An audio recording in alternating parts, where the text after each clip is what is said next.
My dear students, we were talking of thousands of years while studying the history of management thought, right?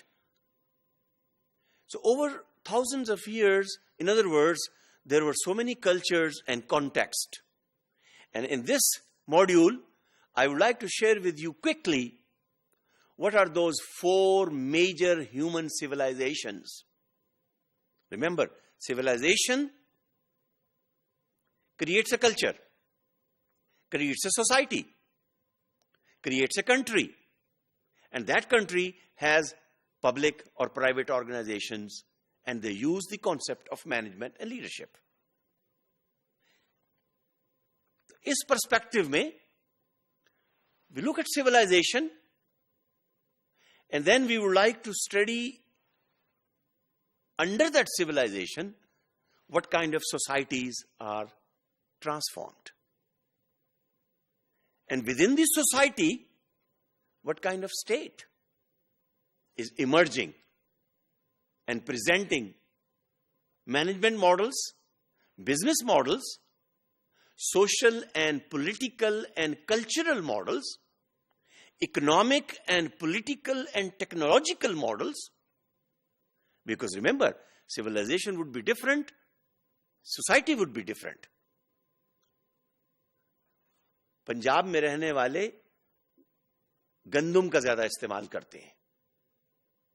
Sri Lanka में रहने वाले चावल का इस्तेमाल ज्यादा करते हैं.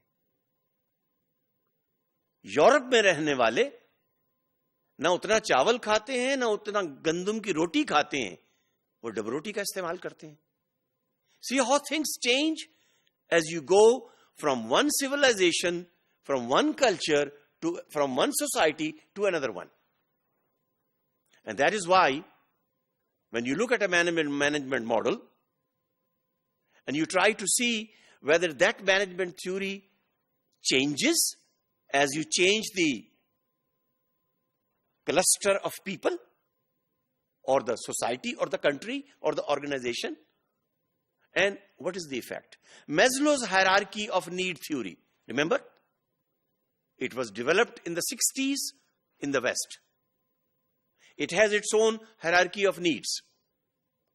But does it really fit exactly 1, 2, 3, 4, 5 needs? Basic needs to the actualization need in Pakistan or not? Or does it change? So looking at the history, we find there is a link of civilization with society. It shapes the society. And then within a society, you have certain states. And of course, organizations, may it be public or private, work within that state, follow the state rules. They have a political system, administrative system, technological system. And that shapes the management concept, management theory, and the leadership concept. Looking at these thousands of years, when we look into the history, there are 4 civilizations you will find all over the world. Please take a note now. The first civilization, and each of these civilizations developed on the banks of rivers. आप जरा सोचिए थोड़ी देर के लिए कि क्यों दरिया के किनारे लोग आबाद होते थे. 4 दरिया दुनिया के, पूरी दुनिया के अंदर 4 बड़े बड़े दरिया, रिवर्स. उन चारों दरिया के किनारों पर 4 सिविलाइजेशंस इमर्ज हो रही हैं.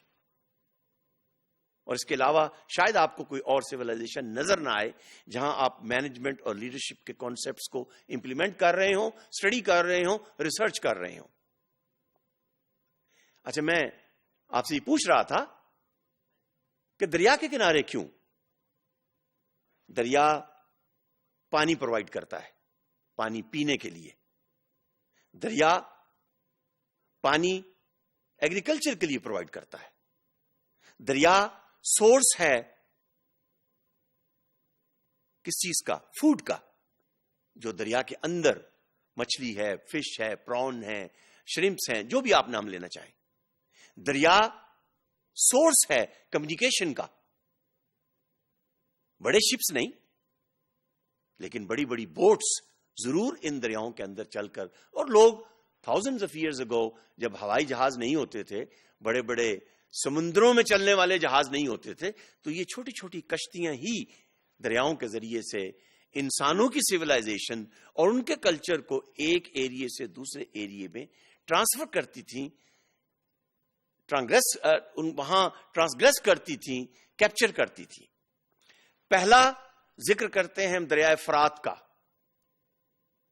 दरिया फरात के किनारे मैंने लफ्ज इस्तेमाल किया है Abrahamic civilisation.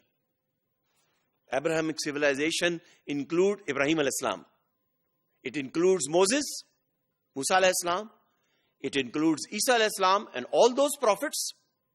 Think of those prophets in the Middle East. Think of Iraq and Syria and Palestine and all that Middle East. And at the end, Prophet Muhammad sallallahu alaihi wasallam. ये तीनों मिलकर, खास तौर पर इब्राहिम अलैहिस्सलाम, मूसा अलैहिस्सलाम, ईसा अलैहिस्सलाम और फिर आखिर में प्रॉफिट मोहम्मद सल्लल्लाहु अलैहि वसल्लम, ये अब्राहमिक रिलीजन्स कहलाते हैं। और ये सब के सब दरिया दजला और दरिया फरात जो मिडिल ईस्ट के अंदर, ये उसके किनारे ये सारी सिविलाइजेशन डेवलप हुई, जिसको हम इस्लाम के नाम से याद करते हैं। दूसरी civilisation, look at the map, yellow river, it starts from north of China, goes all the way to the south. Chinese civilization, thousands of years old.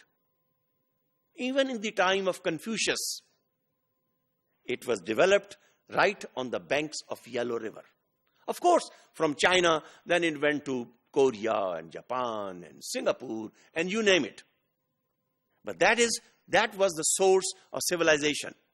And remember now, civilization then leads to societies, societies leads to countries and states, and country and states leads to organizations. Third civilization, Indus civilization. दरिया Indus के किनारे, दरिया सिंध के किनारे. Remember Mohenjo-daro? Remember Harappa? Look at this civilization and you will find in subcontinent, Indus was a big source in the past, in history. It is a big source of resources for the life, for human and organization and for the country and for the subcontinent even today. And my dear students, the fourth civilization developed the Nile River, known as Greek philosophy, which became source of Roman Empire and Roman administration. And Roman administrative model is the one which is used in Europe and North America. So basically, philosophy is Greek, developed on the banks of Nile, Sikandria and all those across the Mediterranean.